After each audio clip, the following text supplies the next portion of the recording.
Hi, welcome to A Foreigner in the Philippines, a late nighter, and I did have a letter. I had a letter from a subscriber, and let me see, he said a question, and I think I can say his first name, Chris. So Chris wrote, and I'll read your letter. It's a little bit on the long side. I'll try and cut it down, but I don't like to do that, so have a listen. It says, "Hi Terence and Beth, thanks for your last video response.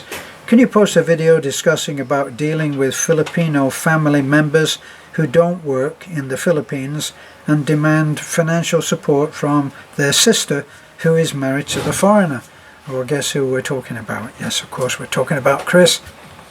"Personally, the expectation is that my wife will support them with her brothers and sisters. There seems to be no effort to use contraception and stop producing more children. Isn't it seen as irresponsible or immature when you are unemployed to have children when you have no ways to support them? Or is this seen as a way for Filipinos to demand even more money from their already stressed sister?" Right, so we're getting into the venting there, and a little bit on the name calling, which I don't like to go into. Okay, so what we're looking at is a basic problem of that they're having a lot of stress put on them because of a family that appear to be demanding too much. Now, another question that came up in the same letter, it says, "Is Catholicism the main reason why contraception isn't being used? My wife had a horrible childhood. She was severely malnourished. She suffered. It was a miracle she survived.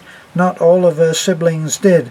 This was down to her parents having far too many children, more than they could afford to feed.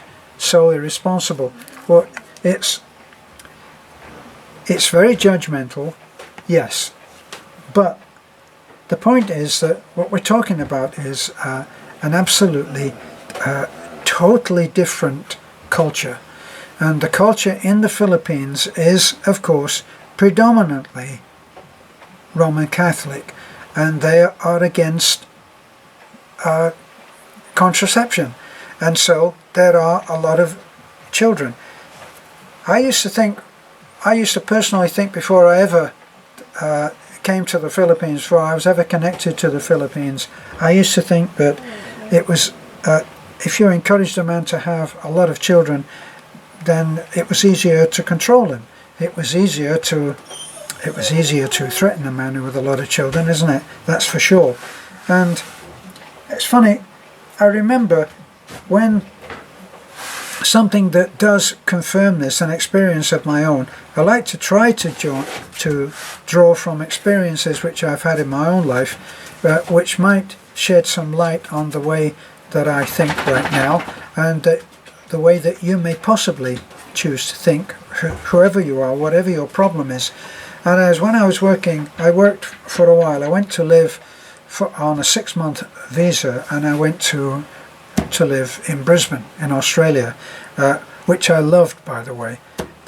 Had a tiny apartment right on the river there, and it was called Kangaroo Point, and which everything just worked. I was living in Australia, which I loved, and I was living in a tiny place on a river, right on the bend of the river, and it was called Kangaroo Point. It couldn't get better for me, and every weekend I used to sit out on my tiny balcony, and I would watch the pretend riverboats go by, and they would have these riverboats with an imitation wheel at the back, looked like the old Mississippi boats. So, and they'd have a jazz band playing. I'd hear people laughing, singing. I'd hear bands playing, and they would start at one end and then would gradually get louder and then gradually disappear. It was a wonderful weekend for me. And why would I bring that up? Well, I worked for a little while for a company called, just for you people who are living in Brisbane, you'll recognize these things. I worked for a company called Brian Burt Ford, and that was a dealership.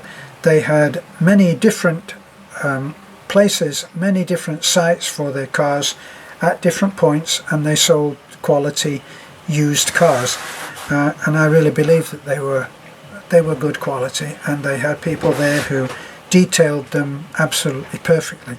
But one of the key things was that I was talking to one of the managers, and he mentioned that the policy is to get a man, train him, have him working well, paid well, and on a successful life, and get him into a house, get him committed into buying a house, so he had house payments.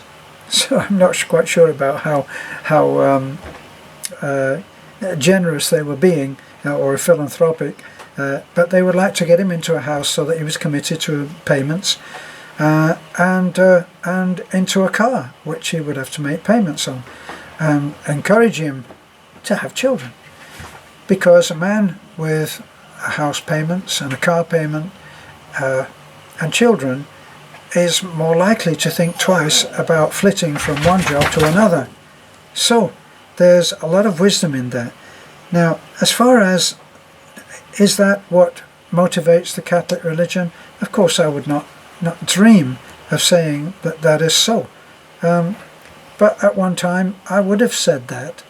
But since I've come to the Philippines, it actually is a way of life to have children, and you cannot look at life in the same frame of reference for here as you can wherever else you are. It is different, and you really have to come here to understand that it's different. So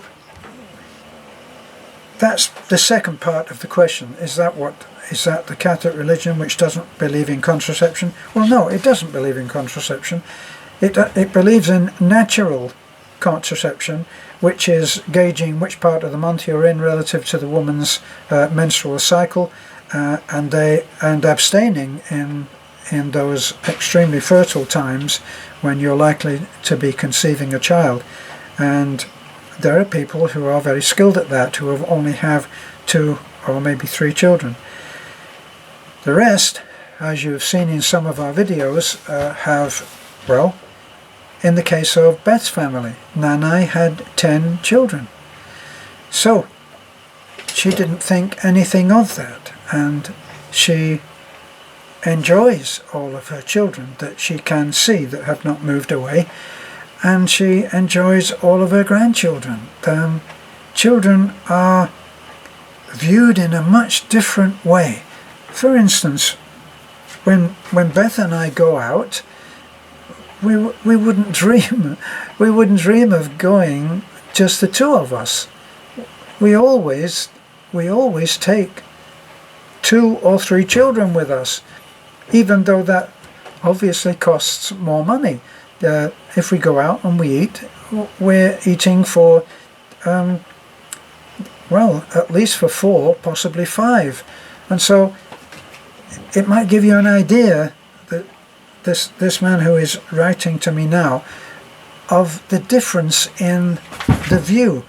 Now, in the West, they've tended to go for 2 children. So the perfect family, what do they call it? The nuclear family in the West is a boy and a girl, and then if you have 2 boys or 2 girls, you might just try for 1 more, see if you can get the other side. That's how you think. Now, if you try to explain that to a Filipina or a Filipino, they would be as challenged to understand that viewpoint as you are challenged to understand theirs. So that deals with the idea of why people have a lot of children here. And when people try again, like a very common occurrence here is for children to come from different fathers, and that will be frowned on in the West too. The woman might be considered, say, promiscuous to be doing that, or a woman of loose morals. And here it doesn't work like that either, because if you view it that, and this is another difficulty that we in the West are having in understanding the Philippine culture, they don't have divorce. It's extremely difficult to get what they call an annulment, and it goes on, and it can be refused, it can be turned down, whereas what they have now perfected in the West is the no-fault divorce. At one time, it was difficult to get a divorce in the West, and you had to prove that somebody was at fault. Somebody had to have gone out and had sex with someone. There had to be adultery, and there had to be proof of adultery. It was an extremely difficult time, but now it's so much easier to get a divorce. It's not like that here, and so because of that, what you have is a situation where people live apart and they're not divorced. They've long given up on the relationship, and in many cases, if the woman has had, say, 2 children or even possibly 3 children, the man may take off and go for a younger woman who has no children and no responsibilities. And you know, for the bad guys that do that, then it's difficult. I have no judgment to make on that. I am a sinner, not a saint as far as that goes. So it's difficult to judge. You have to try to suspend judgment if you're going to have any peace of mind when viewing a particular culture. Now, looking at how this man has described his view of his wife, he says that in his mind's eye, let me let this stuff go. Go ahead, Paulie. Nature calls, I think. In the view of this man, he is looking at his wife, and his wife evidently is unable to say no to the pleas for help of her family. Now she's gone to live in America. Now, one thing is assured in the minds of people here: if someone goes to live in America, they obviously must be rich. Now, all of you people that are living in America are going, oh yeah, right. Now, I've said many times that it's a myth. It's a myth about going to America and automatically becoming rich. For anybody who doesn't know anything about America, let me tell you something. Americans work incredibly hard for whatever lifestyle they are envied for. That's from the bottom to the top. Alright, so if you have a guy doing menial work, say somebody who's a janitor at a school, and is a cleaner, so one of the lower levels of work, which require the least amount of intellect, the least amount of education, right? You don't have to be stupid, but if you don't have a certain amount of education, you won't get a certain kind of job. And then it goes up gradually, right up into the educated classes of people who have been to top universities and come out as doctors, lawyers, engineers, and are then earning a great wage. They may be earning a great wage, but they're heavily committed to a level of or a lifestyle standard which requires them to work very, very hard. So the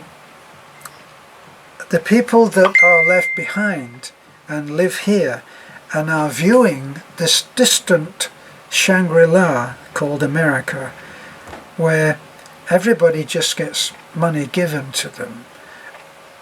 You got to change the way that you think, because OFWs, whether they are married to an American or whether they are simply OFWs, are working their butts off.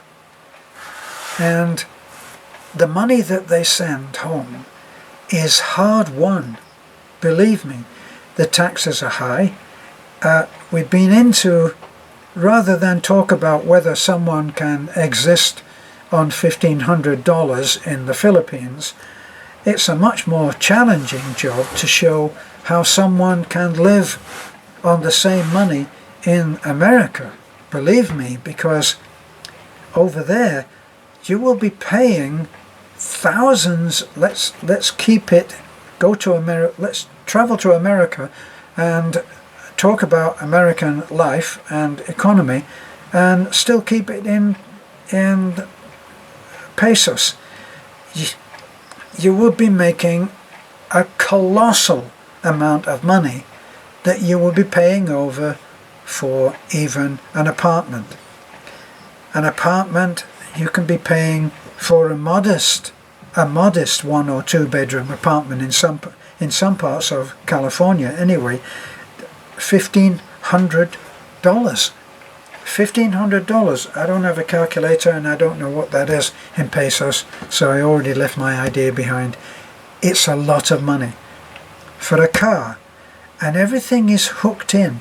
You can't leave your car anywhere without getting a parking ticket, because everything is very highly regulated.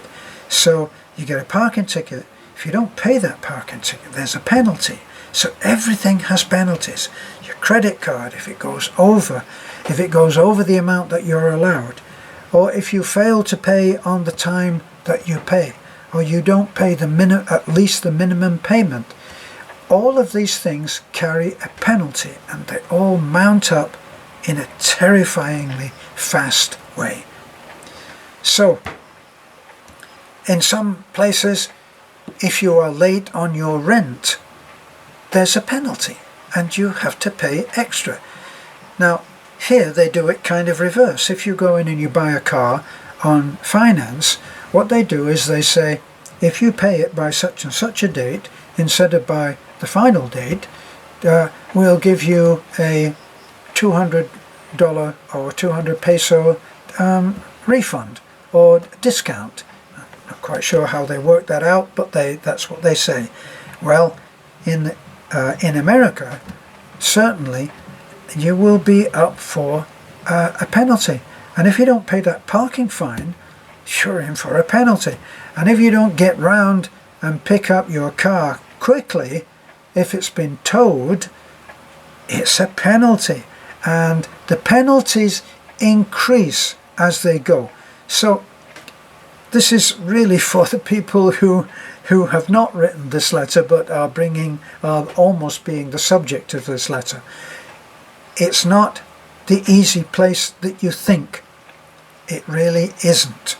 Reminds me of that silly little joke, that whimsical joke about how at one time in Dickens' time it was said that the London streets were paved with gold. A metaphorical way of saying that there was great opportunity, but they said the streets were paved with gold. So people would come to London expecting great things. And there was the little sparrow who was talking to his friends one day on the bough of a tree, and he said, I'm thinking about going to London. I'm going to fly down there, what the heck. And one of the others said, well, I admire your courage, And the first one says, yeah, haven't you heard the streets are paved with gold? So, the next day he gets up early and he flies down to London, and he arrives there bright and early, and he settles down into a street, which just coincidentally, someone has just dropped a pile of gold coins. And he's about to start picking them up, and he says, what the heck, I'll start work tomorrow. And he flies off and makes a nest. Not quite what you think.